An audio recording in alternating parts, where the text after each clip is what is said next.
Welcome everyone. We're back with another episode of Casing the Joint, brought to you by the Boyertown Museum of Historic Vehicles. I'm Kendra, and this is Dan. Hi there. Hi there. Hi there. Out there in YouTube land. Yes. So we're up in our newest exhibit area, the Carriage Barn today, and our little object that we're going to take a closer look at here on Casing the Joint is this, which is normally hanging on the wall, kind of close to where you enter. Took it down here so we could get a better look at it for this. And this is, you know, a calendar. Well, it has this nice artwork up top. There's this little tear-off calendar at the bottom, dated 1908. And you look at it like, oh, it's a nice little piece of art. But there's an interesting story behind. And what is that interesting story? Blimline and Company, S for Sebastian, carriage manufacturers of Sinking Spring, Pennsylvania. So a local carriage company.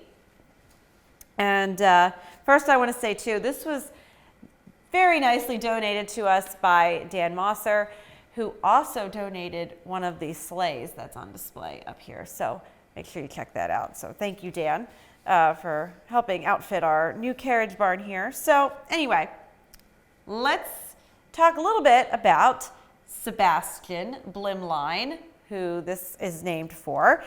He started out learning the blacksmithing trade, and at age 14 he went to Adamstown, Pennsylvania, and apprenticed with a blacksmith there and was there for a while. Had a shop there then later, and he decided to start his own carriage works in 1890 in Sinking Spring. And at that first location, he's going to have a couple locations here. The first location was at the junction of Fritztown Road and the Turnpike. That is all I see about this first location. And I only have that from, there's an image of like, almost like a mailing envelope. Mm-hmm. It's all torn up, but you can read Fritztown and the Turnpike. Where would the Turnpike be? Do you know? So this has been a mystery to me. I'm trying to figure out where the Turnpike would have run. It was the Berks and Dauphin Turnpike, and it ran from Reading to Middletown. So I would think that would follow 422, or kind of closely. That's what I'm thinking. But Fritztown Road does not intersect with 422, at least the Fritztown Road that is there today. There is still a Fritztown Road. I live very close to this area. I live very close to Fritztown Road, actually, and I can't figure out where exactly the Turnpike would have crossed. But in that general area, the Turnpike itself, side note, it was incorporated in 1805.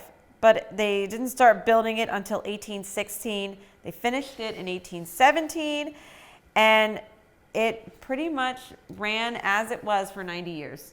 That's a really long time. Okay.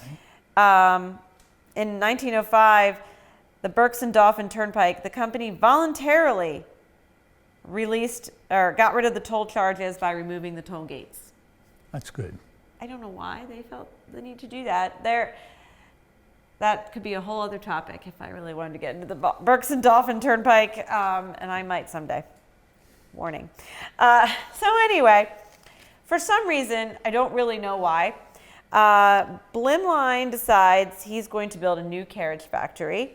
So he leaves this old one at Fritztown and the Turnpike, and he builds a new one at the corner of Penn and Woodrow. So Penn is 422, and Woodrow, it's still Woodrow Avenue today.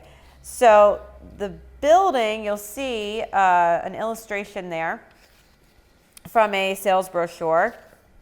Here, Dan, you want to look at that? Sure. Sure. It says S Blimline, at the top. It's kind of like an L-shaped building. And that's where the carriages were built. If you look next to that building, is a home, and that is where Sebastian Blimline lived in that house right next door. So I'm going to also throw up 2 photos there too.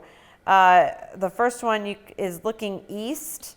I'm not sure when exactly these photos were taken, but there's a church there called St. John's. St. John's is still there too. But you can see the Carriage Factory on the opposite side of the road from the church on the right side. You can still see his house in that photo. And then here's another view looking west. And that's, again, the Carriage Factory. You can see the gable there at the top. His home is there. And then there's a building behind it with like a cupola. That's the Centennial House Hotel. Now, while he's in that building is when he does something that a lot of carriage makers did at this time, which was try to build a car. And he does build a car. He does this in 1898. It's a tiny little thing. It's a 2-passenger runabout. It's only got 1.5 horsepower. That is tiny. It's a tiny little car. It reminds me a lot of like a Duryea almost. He's got the tiller steering. It's very slight. Like the early Duryeas were really like almost like the Duryea Brothers era Duryeas, like Massachusetts built, not necessarily the ones in our museum, but it's a tiny little thing. It only weighed 400 pounds. And the horseless age from February of 1899, which I know is a publication that you've also looked at before for things, Dan, said, quote, cushion tires are employed. Now, if you look at those tires, they do not look cushiony at all. No, they don't. When I read that, I automatically think, oh, air inflated. Doesn't look air inflated. So I'm assuming that they're just referring to the fact that it even had like a rubber tire. Right. Even though it was a solid rubber tire. Right. I think we talked about this before with that. We could have, yeah. Yeah, with that because term. I know truck tires, even up into the 20s, talk about cushion tires because it was rubber. Yeah. As opposed to like steel, like what's like on a steel this. rim, which Yeah. you'll see on a lot of carriages. They were just a steel rim. So in 1899, he decides to start building a second car. This one's going to have 4 horsepower. Okay, Upgrade. Really, yes. Upgrade. He supposedly did want to start like making these production numbers and selling them, but he never got that far. It looks like he only built these 2. And that's the only photo I've ever found of the one. And that's from the encyclopedia. Is that what it's called? The Kimes book that we always use. Standard catalog of American cars Yeah. pre-war. Yeah. That's the only photo I've ever seen of these cars, ever. Don't know what happened to them. Don't know what happened to these 2 cars. So, as for this particular piece of art, which again, the calendar says 1908. This is just really, it's really nice. It's got this nice, it's like a 2-seater, like a trap or something, and she's all hooked up to this horse, which is it's just really nice. It's very peaceful, right? So in 1908, though, he was not at that location that I just showed you. He had moved again. I don't know why. He's very happy about moving. I don't know. He moves a lot. And it's not because that building burned down at Penn and Woodrow. We'll get back to that in a minute. So anyway, at some point he moves again. This time he goes next to the famous sinking spring that the town is named for, which if you drive through Sinking Spring ever, there's a really kind of nasty intersection there.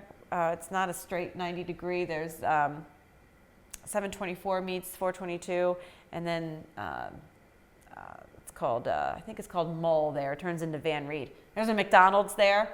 The McDonald's is very close to the spring. Oh, The spring's okay. like kind of, I think it might be on McDonald's property now, So actually. you're saying McDonald's has good, clean water? Yeah, sure. Okay, Will they give us some sponsorship money if I say that?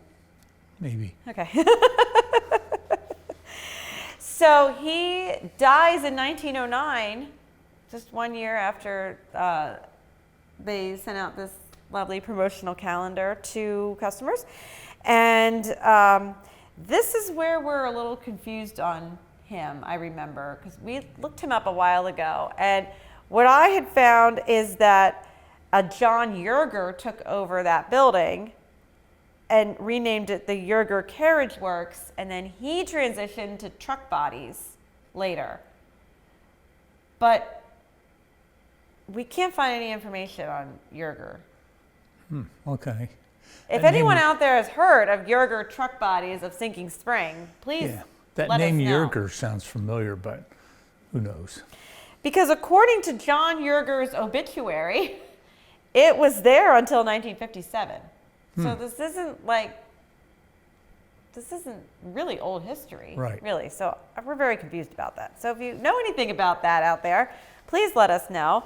But I think you had seen something like, you had found different information that didn't have Yerger at all. So we're a little confused. Oops. We'll get that in a minute.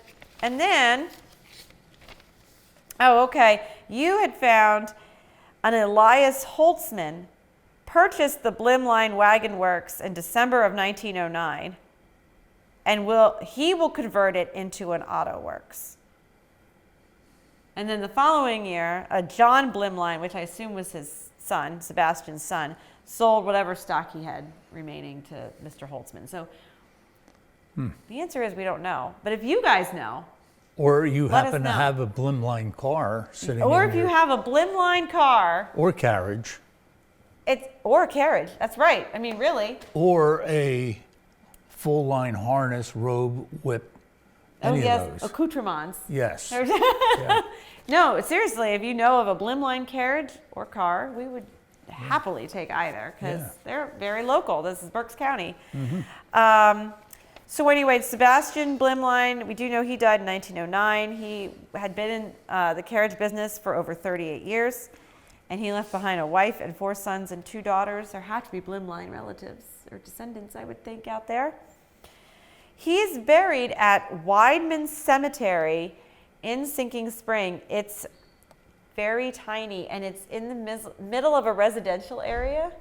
It's not attached. There's 2 churches in town. It's not attached to either of those. Well, physically attached, whether it's there is some affiliation, I don't know, but it's not physically next to those churches.